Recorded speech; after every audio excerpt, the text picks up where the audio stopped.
I'm Laura Walters from Arkansas Heart Hospital, and today we are talking about alternative use of oxygen therapy. Hyperbaric oxygen therapy is a medical treatment delivering 100% oxygen to a patient's system in a pressurized chamber. Types of pressurized chambers are monoplace and multiplace. A monoplace chamber consists of one patient in a chamber pressurized by 100% oxygen.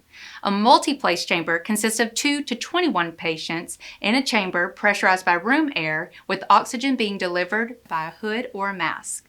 Previously researched and proven indications of hyperbaric oxygen therapy consist of diabetic foot ulcers, osteomyelitis, decompression sickness, carbon monoxide poisoning, and air or gas embolisms. However, emerging aspects are being shown to conclusively benefit fibromyalgia, autism, childhood immune disease, acute and chronic strokes, PTSD, and multiple kinds of dementia. The Segal Center of Hyperbaric Medicine and Research is the largest hyperbaric medicine center worldwide.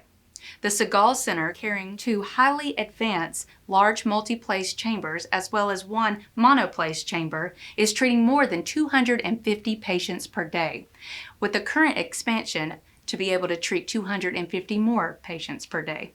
They are the leader in research focusing on different aspects of hyperbaric medicine and brain rejuvenation, and their research has proven that brain rejuvenation is possible in a wide range of neurological pathologies and illnesses.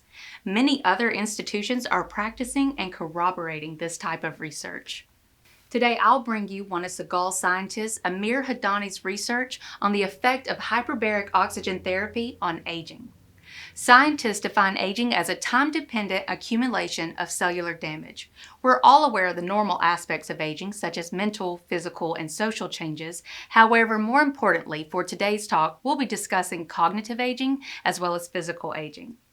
Cognitive aging is defined as slowed information processing speed, a decline in attention, changes in executive function, and a decrease in memory. Physical aging is defined as gradual loss of muscle, reduction in maximal rate of oxygen consumption, which is your VO2 max, and a reduction in lung capacity. Studies have shown that after the age of 30, there is a 10% decline in VO2 max per decade. Today, we'll be discussing the hallmarks of aging and how HBO has had an effect on each. We'll be looking at epigenetic factors, telomere erosion, DNA damage, mitochondrial dysfunction, chronic inflammation, and stem cell exhaustion. The first major report showing benefit of hyperbaric oxygen and aging was in 1969 in the New England Journal of Medicine. This study consisted of 13 senile inpatients receiving 15 daily sessions of hyperbaric oxygen therapy at a 2.5 atmospheric pressure. The results showed cognitive improvement. However, this research has been ignored for 50 years.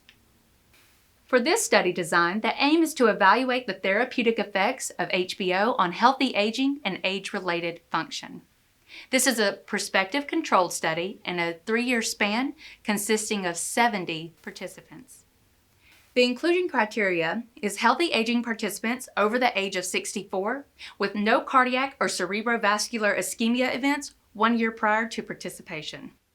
The primary endpoint for this study is cognitive function. However, for today's talk, we'll also be focusing on the secondary endpoints, such as brain MRI perfusion, physical function, such as VO2 max, immune system, mitochondrial function, quality of life, and stem cells. The assessment tools used were Neurotrax software testing memory, CANTAB software testing reaction time, and traditional paper-based tools testing 5-point drawings, verbal fluency, and word recall. An MRI imaging of brain sequences using DTI and DSC were also used. For this talk, we'll be focusing on brain perfusion, DSC, dynamic contrast susceptibility. They use gadolinium injection quality control, automatic arterial input function detection algorithm, and a voxel-based analysis, which is taking a picture before, taking a picture after, and analyzing each pixel. This study design consisted of 2 arms. The first arm is Group A, the baseline group, which received all of the assessment tools in the basic evaluation. This group went on to receive the 60 HBO treatments, and then 2 to 3 weeks after the last session, they received another evaluation. 6 months later, they received a post-treatment evaluation. The second arm consisted of Group A receiving the same evaluation. They went on to 3 months of no intervention, and then they received an evaluation again in Group B, and this group could elect to move on to 60 HBO sessions for themselves. The HBO protocol consisted of a multi-place chamber for 60 sessions at 2 atmospheric pressure, with 100% oxygen being delivered by mask for 90 minutes with 5-minute air breaks every 20 minutes. The control group consisted of 3 months, no intervention. Both groups had no changes in medication and no changes in lifestyle. Let's talk about the participants. There were 70 eligible participants, 7 dropouts, 63 started the protocol, 63 completed the protocol, 33 acted as the control, and 30 acted as the HBO group. After the B assessment, compared to the control group, the HBO group self-reported a 70% increase in cognitive change, about an 80% increase in aerobic fitness and energy level, a 35% increase in sexual performance, a 20% increase in mood change, a 40% increase in sleep change, and over 90% increase in general satisfaction and overall happiness with the results. Looking at the Neurotrax assessment, there was a significant increase in global cognitive score, memory, executive function, attention, and information processing speed. And anyone who has met with Dr. Murphy after his dive knows this to be fact. There's something that should be noted about this data. When looking at the numbers, these are highly significant data points. This is saying there is 1 in 10,000 chances of this data being wrong. The data is simply undeniable. Breaking it down to the Neurotrax deltas, the deltas are the best way to look at the data because it breaks it down to the absolute normalized points. There was a 5-point increase in general cognitive score, a 5-point increase in immediate and delayed nonverbal memory, a 6-point increase in attention, and an 8-point increase in information processing speed. Looking at the CANTAB assessment, there was a significant decrease in the amount of time it took participants to get the correct answers. They moved faster, had less errors, and an increased cognitive flexibility. You could actually see, compared to the control group, a decreased time in cognitive function in milliseconds. Looking at the paper-based 5-point assessment tool, there was a significant increase in cognitive stability and executive function. Looking at the memory assessment tool, the patients were able to recall more words they were asked to memorize, and they had a significant increase in verbal fluency. So to see if this data supports brain perfusion, an MRI was performed on each patient, and there were 3 highly significant areas noted. The first area is the left middle frontal gyrus. Looking at the control group, there were no significant changes. However, looking at the HBO group, there were highly significant changes in perfusion. This prefrontal cortex is responsible for verbal fluency, semantic categorization, memory, and attention. The second area is the left superior frontal gyrus. In the control group, there were no changes. However, in the HBO group, there were significant changes in perfusion, and this prefrontal cortex is responsible for memory, attention, and executive function. The third area was the left middle cingulate gyrus. Again, no changes in the control group, and there were significantly heightened perfusion in the HBO group. This area is responsible for executive function, attention, working memory, and verbal fluency.